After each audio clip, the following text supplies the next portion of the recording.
အားလုံးမင်္ဂလာပါဆရာတိဒီလေးမှာ2026ခုနှစ်မေလတလလုံးစာအတွက်ခေါင်းရတာသမီအပေါင်းတွေရဲ့ကံကြမ္မာကိုဖတ်ကြားပြမှာဖြစ်ပါတယ်။တနင်္ဂနွေသားသမီးတွေအတွက်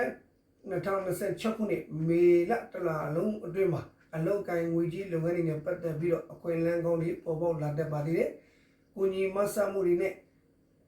အကူအညီတွေအခွင့်အလမ်းအသစ်တွေအလောက်ကိုင်အသစ်တွေနဲ့ပတ်သက်ပြီးတော့စတင်ရမယ့်ကာလလည်းဖြစ်ပါသေးတယ်။ငွေကြီးကအသင့်တရှိနေပေမဲ့လို့မမျော်လင့်ဘဲနဲ့အကူအညီတွေရရှိတာမျိုးတွေလည်းဖြစ်တတ်ပါတယ်ခင်ဗျ။အလူတန်းနဲ့ပတ်သက်ပြီးတော့တိတိလေးလုံမယ်ဆိုပြီးရည်ရွယ်ထားကနေအလူတန်းတွေအကြီးလှုပ်ဖြစ်သွားတာမျိုးတွေလည်းဖြစ်တဲ့ကာလလည်းဖြစ်ပါတယ်။လူငွေကိစ္စတွေနဲ့ပတ်သက်ပြီးတော့မကုန်တဲ့ကိစ္စတွေမှာငွေကုန်ကြေးကြတွေများပြီးတော့အတုံးနဲ့အဖြုံဝေခွဲမရတဲ့ကာလတွေလည်းဖြစ်နေပါသေးတယ်။ကျမကြီးနဲ့ပတ်သက်ပြီးတော့ခေါင်းကိုက်တာတွေမျက်စိအနှဲငယ်ကြည့်မကောင်းတာတွေမျက်စိနာတာတွေနဲ့ပတ်သက်ပြီးတော့အနှဲငယ်အညံ့လေးတွေရှိပါမယ်။အခြေအိမ်တော်ရေးနဲ့ပတ်သက်ပြီးတော့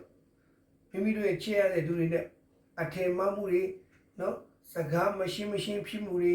အထင်လွဲခံရမှုတွေနဲ့စိတ်ကတိကအောင်ဖြစ်เสียရတွေဖြစ်ပေါ်တတ်တဲ့ကာလလည်းဖြစ်ပါသေးတယ်။ဒီငွေသားသမီးတွေနဲ့2026ခုနှစ်မေလတလလုံးအတွင်းမှာ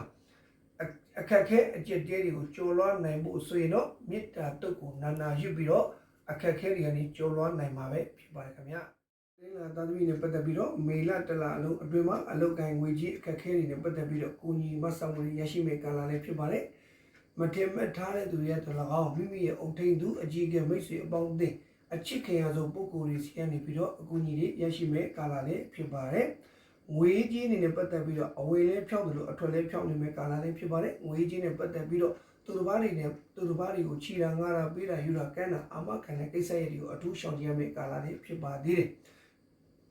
ကျမကြီးနဲ့ပတ်သက်ပြီးတော့အစာရင်းနဲ့ပတ်သက်တဲ့ဝေဒနာတွေခဏခဏဖြစ်နေတတ်ပါသေးတယ်ဘိုင်အောင်နာဘိုင်နာနာအစားတောင်မှားပြီးတော့ဝမ်းပြတ်ဝမ်းလျှော့ဖြစ်တဲ့ကာလလေးဖြစ်ပါတယ်အကြီးရဲ့အိမ်တော်ကြီးတွေနဲ့ပတ်သက်ပြီးတော့ချစ်သူခင်သူတွေနဲ့ပို့ပြီးတော့ချစ်ချင်းတွေပို့ပြီးတော့ခိုင်မြဲမဲ့အချိန်ကာလလည်းဖြစ်ပြီးတော့ကြည်နူးစရာတရင်ကောင်းတွေကြားတဲ့ကာလလည်းဖြစ်ပါတယ်ခင်ဗျအင်္ဂါသားသမီးနဲ့ပတ်သက်ပြီးတော့အလောက်ကိုင်ငွေကြီးစိတ်ကူးတဲ့အကြံတဲ့လုပ်ငန်းတွေအကောင့်ထဲပေါ်ရင်အောင်မြင်ရမယ့်ကာလလည်းဖြစ်ပါတယ်တကယ်လည်းအောင်မြင်မဲ့ကာလလည်းဖြစ်နေပြီးတော့ခရီးသွားရင်လာရင်နေတောင်မှအလောက်ကိုင်အခွင့်အလမ်းတွေရရှိတဲ့ကာလလည်းဖြစ်ပါသေးတယ်ငွေကြီးကံနေနဲ့အထူးကောင်းမွန်နေပြီးတော့ကျမ်းမာရေးအနေနဲ့ခြေထောက်နာတာခါနာတာဖြစ်တတ်ပါသေးတယ်ခြေထောက်နဲ့ပတ်သက်ပြီးတော့စူမိတာရှာမိတာထိမိတာခတ်မိတာနဲ့ပတ်သက်ပြီးအိတ်ထွက်တန်ရောအနေငယ်ဖြစ်တဲ့ကာလလည်းဖြစ်ပါသေးတယ်ဒါကြောင့်မို့အလေးပင်မတာတွေကိုအထူးကြီးဆိုင်ပြီးတော့ခါနာတဲ့ယောဂါကိုမဖြစ်အောင်လည်းဆင်ခြင်နိုင်တဲ့ကာလလည်းဖြစ်ပါတယ်အိမ်တော်ကြီးအနေနဲ့တော့စိတ်လှုပ်ရှားစရာအပြောင်းလဲတွေကြုံရတဲ့ကာလလည်းဖြစ်ပါသေးတယ်တဟူသားသမီးနဲ့ပတ်သက်ပြီးတော့အလောက်ကိုင်းအခွင့်အလမ်းငွေကြီးနဲ့ပတ်သက်တဲ့ကိစ္စရပ်တွေမှာအပြိုင်ဆိုင်တွေအားလုံးရဲ့ကြားထဲမှာအခက်အခဲတွေကိုကျော်လွှားပြီးတော့အောင်မြင်မှုရရှိမဲ့ကာလလည်းဖြစ်ပါသေးတယ်။ဝန်ထမ်းဖြစ်ခဲ့မယ်ဆိုရင်တော့ယာရုတိုးတာတော့၎င်းအလုတ်တောင်းဝင်တွေတိုးတာတော့၎င်းဖြစ်တဲ့ကာလလည်းဖြစ်ပါသေးတယ်။နေရာကောင်းတွေရရှိတဲ့ပြီးတော့တငယ်ချင်းအပေါင်းအသင်းတွေကနော်တဝင်တူရလောက်တဲ့အထိအခွင့်အလမ်းကောင်းတွေရရှိတဲ့ကာလလည်းဖြစ်ပါသေးတယ်။ဗုဒ္ဓဟူသားသမီးနဲ့ပတ်သက်ပြီးတော့ဒီအခုမေလတလလုံးမှာစက်တူရှယ်ယာနဲ့ပတ်သက်တဲ့လုပ်ငန်းတွေပူးပေါင်းဆောင်ရွက်တဲ့လုပ်ငန်းတွေမှာစိတ်တော်ကွဲလွဲမှုတွေနဲ့အခက်အခဲတွေရင်ဆိုင်ရမယ့်ကာလလည်းဖြစ်ပါသေးတယ်။ကျမ်းမာရေးအနေနဲ့ပတ်သက်ပြီးတော့အေးမိပြီးတော့နာစီချောင်းဆူဖြစ်တတ်ပါသေးတယ်။ယာဒီတုပ်ကွေးလည်းဖြစ်တဲ့ကာလလည်းဖြစ်ပါသေးတယ်။အခြေရဲ့အိမ်တော်ကြီးနဲ့ပတ်သက်ပြီးတော့သဘောထားကွဲလွဲပြီးတော့ချေရတဲ့သူကစိတ်ကောက်နေလို့ခဏချောရတဲ့ပြင်မမဲ့ကာလလည်းဖြစ်ပါသေးတယ်ခင်ဗျ။ဒါကြောင့်မို့ကိုချေရတဲ့သူကိုအလျှော်ပေးပြီးဆက်ဆံပေးဖို့လိုပါပဲ။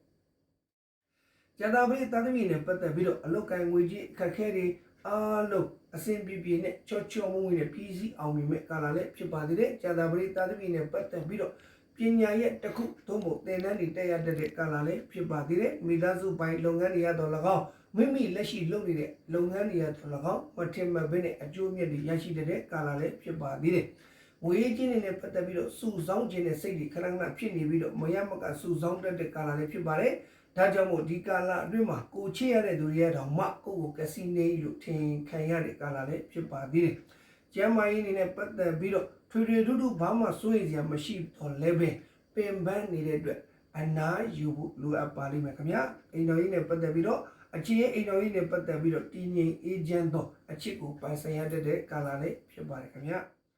တောက်ကြသားသမီးနဲ့ပတ်သက်ပြီးတော့2026ခုနှစ်မေလတလလုံးမှာငွေကြီးနဲ့ပတ်သက်တဲ့လုပ်ငန်းတွေအလုပ်အကိုင်းနဲ့ပတ်သက်တဲ့လုပ်ငန်းတွေအထူးကိုအောင်မြင်မဲ့ကာလလေးဖြစ်ပါသေးတယ်ဝေကြီးကအရင်ကောင်းပြီးတော့တရားဝင်200ထွက်တာမျိုး1000ဝင်2000ထွက်တာမျိုးဖြစ်နေတဲ့ကာလလေးဖြစ်ပါသေးတယ်အတုံးနဲ့အပြုတ်ဝေခွဲမရဘဲနဲ့မလိုအပ်ဘဲနဲ့ခရီးတွေတွားအပေါင်းအသင်းတွေနဲ့ငွေကုန်ကြည့်ကြများတဲ့လုပ်ငန်းတွေကိုလှုပ်ဆောင်မိနေတဲ့ကာလမျိုးလည်းဖြစ်ပါသေးတယ်ကျမ်းမာရေးနဲ့ပတ်သက်ပြီးတော့လေချောင်းနာနာဗဇက်နဲ့ပတ်သက်တဲ့ယောဂါတွေဖြစ်တဲ့ပါသေးတယ်စိုးရိမ်စရာကြီးမဟုတ်ပေမဲ့အတော်ကိုစိတ်ကတိကောက်နိုင်တဲ့ကျမ်းမာရေးချူချောင်မှုတွေဖြစ်တဲ့ကာလလည်းဖြစ်ပါတယ်သားသမီးနဲ့ပတ်သက်ပြီးတော့ဒီ2026ခုနှစ်မေလတလလုံးမှာအလုတ်အကိုင်နဲ့ပတ်သက်တဲ့လုပ်ငန်းတွေမှာအခက်အခဲတွေအများကြီးကြုံရတဲ့ကာလလေးဖြစ်ပါတယ်စိတ်ရှိရှိနဲ့ကြော်လွှားပြီးတော့ဖြတ်သန်းမဲ့ကာလလေးဖြစ်ပါတယ်စိတ်လိုက်မှန်ပါမလုပ်ပဲเนาะအေးချမ်းချမ်းလေးနဲ့ကောင်းကောင်းမွန်မွန်ဖြည်းဖြည်းညင်ညင်တတ်တာစဉ်းစားဆင်ခြင်ဆုံးဖြတ်ပြီးတော့ဆောင်ရွက်မဲ့ကာလလေးဖြစ်ပါသေးတယ်မမျော်လင့်ဘဲနဲ့ကိုမေ့နေတဲ့နေရာကတော့၎င်းခြေထောက်ငှထားပြီးတော့မရတော့ဘူးလို့သတ်မှတ်ထားတဲ့နေရာကတော့၎င်း